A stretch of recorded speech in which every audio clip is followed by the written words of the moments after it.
Victor Wembanyama in his first ever closeout opportunity. So here's how the Spurs finished off Portland. Remember Keldon Johnson? He received his Sixth Man of the Year trophy.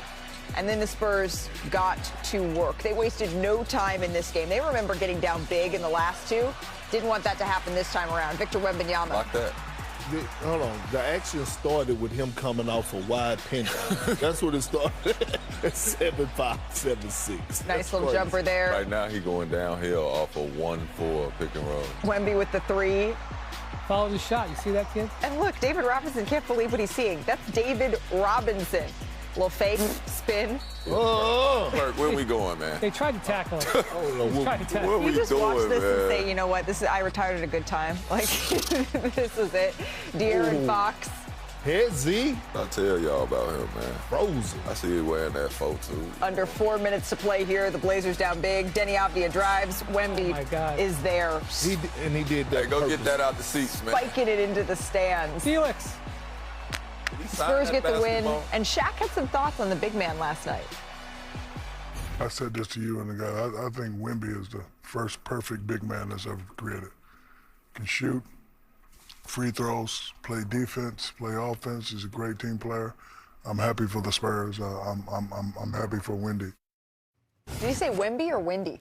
He's not happy for me. Well, I'm happy for you, Wendy. And Wendy, how do you think that Wemby and the Spurs, did they prove something to you? Did they show something that you didn't know? This was such a professional performance throughout this entire series. They had some adversity when they lost Wemby in Game 2. They went up to the Portland. They were down at half in both games, held their composure, came back and won. First closeout opportunity, took care of business right out of the gate. Then when Portland came back at them in the second half, they pushed it down like they'd done it 100 times before.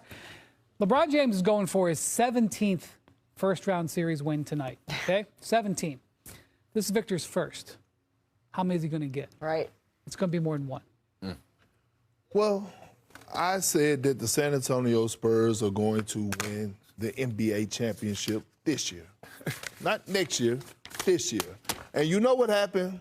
Is that the only knock on them was their lack. Why did you did that help you? It got me motivated. It was the only knock on them was the lack of experience. And what we saw in this series was these young pups grow into grown-ass men.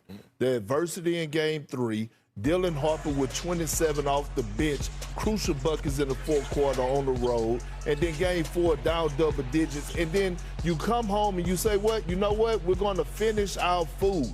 And so you look at this roster, top to bottom. Yes, they have Vassell, Stephon Castle, Wemby, all these young guys. But then De'Aaron Fox, all of a sudden, the forgotten gem, comes alive and takes over when need be. And it's not forced. So when you look at this squad, you like, how can you not see that this is the only legit team that could dethrone the Oklahoma City Thunder, and I believe that they will. And you know how I feel about OKC, Malika. My jacket's still hanging up in the back. I ain't wore it a Wednesday For a while, yet. yeah, on Wednesdays he was wearing the OKC jacket I ain't dry cleaned it or nothing. It's still, that's it your smells business. like cologne, though, but it's good.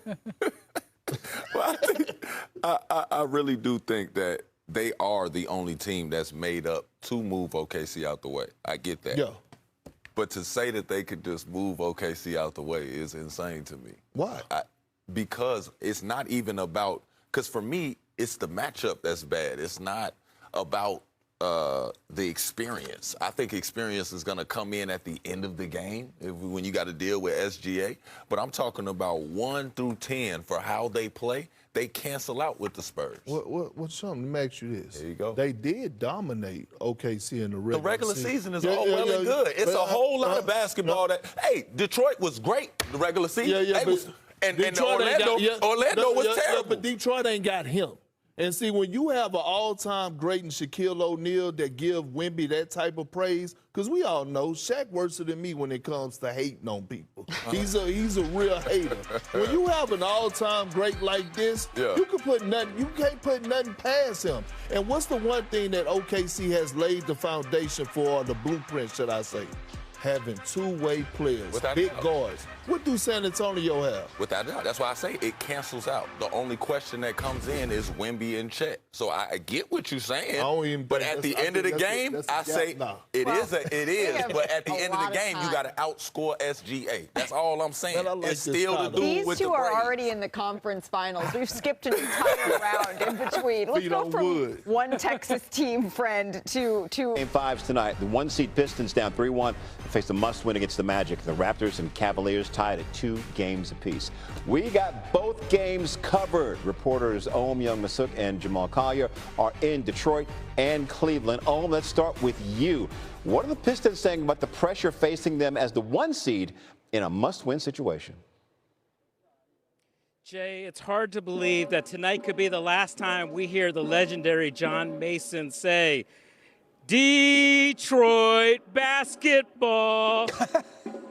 This team, their season's on life support, but they're not acting like it. They still have the confidence of a 60-win team. Basically, Jalen Duren has said, I still believe we're the best team in the league, top to bottom, the best team in this series. They just need to stop shooting themselves in the foot and digging a hole. I asked J.B. Bickerstaff, what do you expect for your team in a do-or-die game like this? And he said, look, we're not going to lay down for anyone. We are going to come out and we're going to be fighting, we're going to be punching. And Duncan Robinson told reporters at shoot-around this morning that he thinks the team is laser-focused. He likes them. He thinks they're in a right headspace. Now, there's a significant development on the Orlando Magic side. Franz Wagner did not participate in shoot-around with a strained right calf. I saw him walk out. He did not look like a guy that was going to play tonight, possibly anytime soon if the season gets extended. His status is going to be uncertain moving forward. And again, I don't think he's playing tonight based on the fact that he did not go and shoot around and, again, walked out of the arena not looking like a guy that's going to be able to play tonight and possibly anytime soon in this series. Thank you. Nice job battling the drums. If you can hear me, if you can't, I'll talk to you next time. Let's bring Jamal in now. Jamal, Cleveland's lost the last 2 games in this series in Toronto. Ooh, no drums where you are. What is the team saying about getting back on track as they're back in Cleveland? Yeah, similar to Ohm's report about the Pistons, the Cavs are also feeling confident because they feel like the Raptors got back in this series because of their own mistakes. And Kenny Atkinson, the Cavs coach, his message to James Harden, Donovan Mitchell, his 2 stars, just hit singles. Right? Sometimes making the simple play is what the Cavs need. And in Harden's case especially, he said watching that footage of Game 4 was frustrating because of how many of his turnovers he felt were self-inflicted. And he gave credit to this Raptors defense. They've been physical. They've really swarmed to the ball. But Harden ultimately says they have to be much more decisive in how they go about their business. And for Harden, he says basically this series starts now. It's a 3-game series, and the Cavs are going to have 2 of them in this building. They feel pretty good about that. All right, Jamal, thank you much. For more on tonight's game, let's go over to Joe Fortenbaugh. Thank you, Jay Harris. We covered the Western Conference earlier, so let's take a look at some player props for the Eastern Conference tonight, beginning with my favorite play on the board. It's going to be Donovan Mitchell going over 27.5 points. He is coming off a brutal shooting night in Game 4 against Toronto. 6 of 24 from the field. In 74 games played this season, that was his 2nd worst shooting night of the year. So I'm expecting a big bounce back for a guy who thrives in home playoff games. 15 home playoff games since he joined the Cleveland Cavaliers. He's hit 28 or more points in 13 of those games while averaging 31 points per game. Elsewhere, let's go to that aforementioned Magic game we were talking about. Jalen Duren could be a bounce back.